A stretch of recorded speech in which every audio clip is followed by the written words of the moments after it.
Are you guys ready to meet the most useless NPC? Well, okay, he's not useless per se, but he's useless to me, at least. I never use him, I don't do PvP or anything like that. Let's go talk to Oscar, our good buddy that gives us one of the best emotes in the game, if you do PvP. I am Oswald of Kareem. Hello, Oswald of Kareem. Thou art a friend. For thee, a warm welcome. Well, how very gracious of you, sir. Or to accuse. For indeed, all sin is my domain. Yeah, like, I'm here about the thing I did last night with the pig and the horse and the goat. Yeah, that's a sin, right? Can you, absolve that? No? Okay. You know what? I didn't say anything. Forget I said anything. So Oscar's a pretty cool guy. If you need to use him at least. He's how you purge your sin and stop getting invaded by dark moons. That sounds like gibberish right now because it effectively is. But we'll learn about all that in the future, don't worry. He also sells purging stones, which are very useful if you suck at the game and wind up getting cursed a lot. I don't need any of this though. He offers a couple things. The blood bite ring's actually pretty good too, actually, now that I think about it. That's Oscar, everyone. He's just at the base of the tower after ringing the bell with the gargoyles and all that fun stuff. I think it's time we go pay our good buddy, Andre of Astora a visit. Okay, so I lied. We're not actually coming here to see Andre. I don't really have any business with him right away. But we are here for something very important. We're going for Plan B, since Plan A failed so spectacularly. It just blew up right in my face. We're going to go see if we can get our Plan B weapon. I'm not fully committed to Plan C just yet. If it comes down to it, though, we will.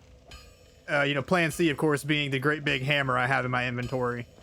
For people who are familiar with this archway, and for those who've watched a previous video of mine, you'll know what's coming. And you'll know this is about to get wonky real fast. I'm not even gonna bother turning human because I don't think I'll be able to win this fight first try. The key to fighting these Titanite demons is to stay right behind their arm, because that's a bit of a good spot where it's hard for them to hit you unless they do their jumping attack, which they will do the jumping attack. Don't get got by that move, by the way. That move is instant death. It's a lot of pain and a lot of suffering. Just like fighting this Titanite demon is. You can theoretically cheese him with the stairs. I'm not going to do such. If I'm going to cheese him, I'm going to cheese him the legit cheese way. It's actually a pretty stressful fight. I feel like they should have more music for it. This fight, if any fight, deserves music. Although I do feel like my skills in Dark Souls 3 have really started to transfer over. Plus, I've been getting into this weird habit where after I beat a game, or like specifically a Dark Souls game, that's pretty much all I've been playing here lately. You know what? That was stupid damage. That was not fair damage, and I'm going to contest that. Oh, that was stupid of me. That was really dumb of me. And now I'm going to get caught up in a healing loop trying to fix my mistake. But no, I've been getting into this weird habit where after I beat a Dark Souls game, for this instance, I will watch a speed run of it, or I'll do it concurrently and stop right before the point where I'm at in the game proper. And I've been doing this, and it really just emasculates you. If you think you're at all good at these games, holy shit, I beat him first try. Oh man, I'm really okay. Look, this game kind of moves in slow motion compared to Dark Souls 3. I have to admit, I feel pretty baller about that. You know, maybe this ain't that bad after all. Yeah. Anyway, it really serves to just make you feel like you're a big piece of crap. Because I recently, I just beat Dark Souls 3, spoiler. That game's hard as hell, everybody. That's not a controversial opinion, of course. It's pretty well regarded as one of the harder Dark Souls. And just this morning, I was watching a no-hit run of Dark Souls 3. And just, oh my god, watching someone go through bosses that took me like 10, 12 tries to beat, and they're just doing it first try, just dodging, bobbing and weaving. And then they get the kill. I'm just like, how? Who are you who is so well versed in the ways of this? I'm, of course, not being very eloquent today. These are Ents, by the way. Not like our good friends in the Lord of the Rings. Those are just bastards. Those are just big old green leafy bastards. Not a big threat. I'm going to take a detour. By the way, welcome to Darkroot Garden. One of the prettier areas in the game. I love it. It's lush. It's green. It makes me feel all damp and humid. Like, I feel like I should be sweaty in this environment. The good thing about these boys is that they stagger super well, and they're a really good source of purple moss clumps, which will come in super handy in the future. If you know, you know. I mean, it's going to be really soon. It's like literally the next area we're going to be going to. Well, not the next area, but it's like tangential to the next area. It's the area after the next area in which the next area leads us to. I'm rambling. Oh god, I'm rambling. But those speedruns I've been watching are insane, and I'm hoping that they'll do a little bit to convey some skill over to me too. You know, like you watch, you learn some tricks, you learn some exploits, you learn how to deal with certain things. That's not how you deal with the crystal lizard. Thankfully, Dark Souls 1 has a handy little trick you can do, which I'm going to demonstrate right now. What's that? He's back? Yeah, if you quit and reload the game, then it reloads the crystal lizards as well. So you get a little second chance to get your goodies. And we're going to need these goodies if we wind up getting Plan B. Plan C will need the Demon Titanite. Plan B needs Twinkling Titanite. And I really hope we get Plan B. Although Plan C is going to be pretty fun too. I was actually kind of conflicted. I briefly considered starting an alternate character, an alternate universe Bobus, if you will, and grinding out the Black Knight Greatsword, which is a long, arduous process. I did one round of it and decided against it. Because, oh god, who's got the time for that? Who's got the time for that?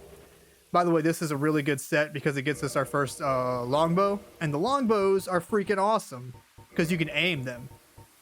And I'm pretty much always going to have this on me. I love having me a bow. Look at this. Look at how handy this is. Although in future installments, it's not toggle. It's press and hold, which is far superior in my opinion, as in most things. Not my opinion, but the press. You know what? I'm getting off topic. We're going for Plan B here. I'm going to do something sneaky before we even attempt it because, well, there's a little bit of some hidden goodies after our little Plan B. So let's go ahead and just roll past this boy. He doesn't matter. He doesn't matter. We're going for this because this is a bonfire. If we can light this bonfire before having to fight him, then we don't really got to worry about running all the way back. He's right there. Little speedrun secret right here for all you newbies out there. It's okay. It's okay. Not everyone knows about it. You know, you wouldn't expect them to. I'm wondering if now we can get a backstab on this boy. This boy he pretty much holds the playthrough in the palm of his hand. Where'd he go? Where'd he go? Oh, he's up there, isn't he? So I guess that's that for the backstab. But yeah, this guy holds the playthrough in the palm of his hand. We need to get his spear, his halberd. And I need to get my parries back up to snuff. Okay, so you know what? I expected that death. I fully expected to die there. That's why we have this bonfire. See, that's called thinking in the future. Forward thinking? I don't know. It's smart is what it is. And now, theoretically... Oh, he's facing us. Oh, what a dickhead. What a dickhead this guy is. But we can get that parry off. And the claymore does just so much more damage. Let's see if we can get some chain backstabs on. Nope. We sure cannot. But that's okay. Because we can get this one right here. What a fight. What a fight. To say the least. Oh god. And then immediately we're going to throw it. Because we're stupid. Nope. Yep. Because I'm stupid. That's okay. That's okay though. I feel like it was still a pretty good fight. All things considered. This is the problem when you like Dark Souls and you're recording Dark Souls, but you're bad at Dark Souls. Because you do fights that would take people probably like one try to, you know, get done with. And it takes you like 5 or 6. And you gotta fill the time. And you don't know how to fill the time. And oh, I just realized I lost to humanity too. I lost to humanity and my 2,000 souls. Not ideal, but it's okay. Come on, do your move, do your moves. Do some moves here. Yeah. I gotta say though, I'm still sticking to my guns with it feeling super rad to parry in this game. Oh fuck, don't fall please. Oh, I thought I was dead. Okay, okay. I still think I'm getting close to death. Ooh, just calm yourself. Calm your nuts.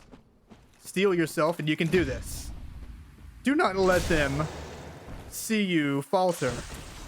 Is that what I wanted to say? I don't think that was what I wanted to say. But it was good enough. Okay, let's not have a repeat of last time. Let's actually get the kill. Alright, we did it. And are we going to get the halberd? Yes, please. No! Okay. So, plan B is in the shitter. So it looks like we're moving straight to plan C. Plan C we can actually use right now. No, we can't because we don't have nearly enough strength. We're getting there though. If we can get 23 strength, we can dual wield plan C, and then we'll be fine. Or we can two-hand it and we'll be good to go. As it stands right now, that's pretty much not in the cards. But that's okay. That's okay. We also got a really good shield right there, which I'm going to equip right away and never take off. I really wish it protected you 100%, but whatever, the stamina regen is worth it. The Grass Crest shield is really good. It gives you passive stamina regeneration. Spoiler, spoiler. There are more Halberd Black Knights that we can fight, actually pretty soon too. So the hard commit to your plan C isn't there just yet. We still have a couple more zones to do. I'm thinking of sequence breaking just a wee touch, just a little bit, you know, not too much. And by the way, this is also a little shortcut to get back to oh, where does it take you? It takes you to the Valley of Drakes. This game is just interconnected so well. It feels really nice, and it's really cool because you can't teleport like you can in 2 and 3. You can't teleport right out the gate. You gotta wait a little while before you get access to it. So you really get a greater sense of the world, like better connection to it, I guess you could say. Death ahead. Yeah, they ain't wrong, because this is the Valley of the Drakes. It's not a fun time, and I don't want to aggro that guy. I can't fight the Drakes. The Drakes are super powerful, and I'm super weak. I'll always be super weak in this game. But I'll have like it's more of a glass cannon build I'm going for, I guess you could say. Or I'm going for big hits, little poise. Although, for one fight, we're gonna need a lot of poise. I'm not looking forward to the Four Kings, guys. That's gonna be a bit of a crapshoot right there. That's always the make or break it point in a playthrough. I don't care about going human. I just don't right now. There's no NPC invasions to worry about just yet. Let's go explore more of Darkroot Basin, because there's a couple goodies in here. I'm hesitant, actually. I should go spend some money, actually, now that I think about it. So as I said, we're going to clear out the rest of Darkroot Basin. Maybe. I know for certain I'm going to clear out the boys right adjacent to me. But that big bastard you can just vaguely see down there, I don't know if I'm going to go fight him just yet or not. We'll have to wait and see how I feel, how confident I feel. We'll also open up just a little bit of a, it's not a shortcut. It's not better than the other shortcuts around me, I should say. These guys, they're easy to fight. They just have wonky pathfinding. I went back to Andre to buy arrows, by the way, just in case I decide to fight the Hydra. It's handy to have the arrows, just for the last head. When I first beat the Hydra, I beat him, with my own devices, melee, and it's doable. It's stressful, but it's doable. And the last head, though, it just always winds up in a weird predicament where you can't exactly hit it very well. Okay, I need to get a better idea of the range of this weapon. Oh man. Which I'm immediately gonna just, forget about once I get the, once I start using the Demon's Great Hammer. But whatever. Adaptability is a very important skill to learn in a Dark Souls game. If you can't adapt, you can't survive. So these guys are nowhere near the threat they appear to be. They hit hard, of course, if you're not careful. Like I wasn't. But overall, they're nothing to be too worried about. See, look at that. He completely missed with his uppercut. It's unfortunate you can't backstab these guys, but it also makes sense. Not many of the non-human enemies can be backstabbed, actually. It's frustrating, but whatever, you deal with it. Let's go say hey to a friend of ours who's gonna. He's got a very warm welcome in store for us. He's been waiting for us to come see him for a long time, and I think it'll be a really. I think he'll really enjoy our presence here. Hey, Havel. This guy he's a mean son of a bitch. He can pretty much one-shot you if you're not careful. What he's carrying is a literal tooth of a dragon. It's a literal dragon's tooth. And it is scary to say the least. But he can be parried and he can be backstabbed like all good enemies in a Dark Souls game. Oh, just make sure you do not get hit by that fucking hammer. Oh my god, don't get hit by the hammer. Basically, just you catch him in a parry loop. If things start going south, of course, you can always run out the door. Fancy little trick is he will not follow you out the door. He's pretty confined to his area. He likes his room. He's very reclusive, you know, which I don't blame him. I'm kind of the same way. You know, my room is my space. I don't like people invading my space. And we're just totally invading his space right now. He missed by the grace of God right there. For all intents and purposes, I should have been hit in that instance. Oh, but so long, Havel. It was nice to know you, dude. And his ring's really good. His ring basically increases our equip load significantly. See, without it we have 57. With it we have 85. So we can do all kinds of crazy shenanigans. Like wear actual armor. That's pretty great. And now we are the weirdest looking thief in the world. A sneak thief with a giant ass claymore. Can you name a more iconic duo? Probably. It's not a very iconic duo, really, all things considered. That went a lot better than I expected it to. I'm not trying to beef myself up any.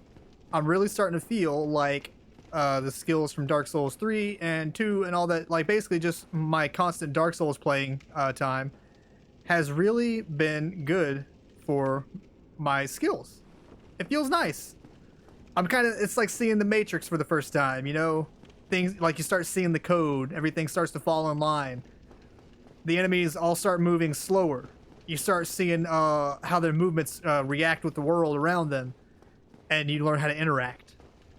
I'm getting way up my own ass. I'm just getting good at this, okay? Well, that's I don't want to go too far and sit here and say, "Oh, I'm getting good at Dark Souls," cuz I mean, it's really hard to be good at Dark Souls. Like those dudes I was talking about that are doing the no-hit runs and stuff like that, they're good at Dark Souls. Me, I'm just a pretender. Oh god, we're in aggro range apparently. Yeah, you don't want to get hit by those water bubbles. They pack a mean wallop. They pack a real mean wallop. Alright, let's try the feather arrows. See if that'll I just want to aggro this guy. I just want to aggro this guy and draw him away from the hydra so that we can kill him. There we go. Yeah, now he's coming. My playstyle in Dark Souls is very hurry up and wait sometimes, because I am no stranger to using bows. I think towards the end of Dark Souls 3 I was using a bow the majority of the time, just to kind of, you know, thin the herd a little bit. There's nothing worse than fighting an onslaught of enemies. I learned in Dark Souls 2 it's a lot better to just go ahead and bring a bow with you, no matter what, and then just pick them off one by one as you go about the level. It's pretty handy. It's nice, and it makes you feel like you're good at the game. Although then I watch streamers and stuff like that, or people like that I should say, going through those areas like it's no problem, with a trail of enemies behind them, just completely wasting them. And I'm like, okay, so maybe I just suck. Maybe I should feel bad about myself just a little bit. I'm gonna go for the hydra, by the way. I'm not entirely scared. I mean, I'm kind of scared, but look at that damage he did to his own boy. The hydra is no joke. But once you get past the water bubbles, you're pretty much set. It's just getting past the water bubbles. You basically have to rush him and get within melee range. It's a pretty epic fight though. It'll be fun, and hopefully we can get it done. Historically, I have not died many times through the hydra proper. I mostly fall to accidentally falling off the ledge into the dark, murky, watery abyss. But you know, whatever. Oh, fuck. Okay. We might just be able to pull it off. All right, and we got the bow ready to go.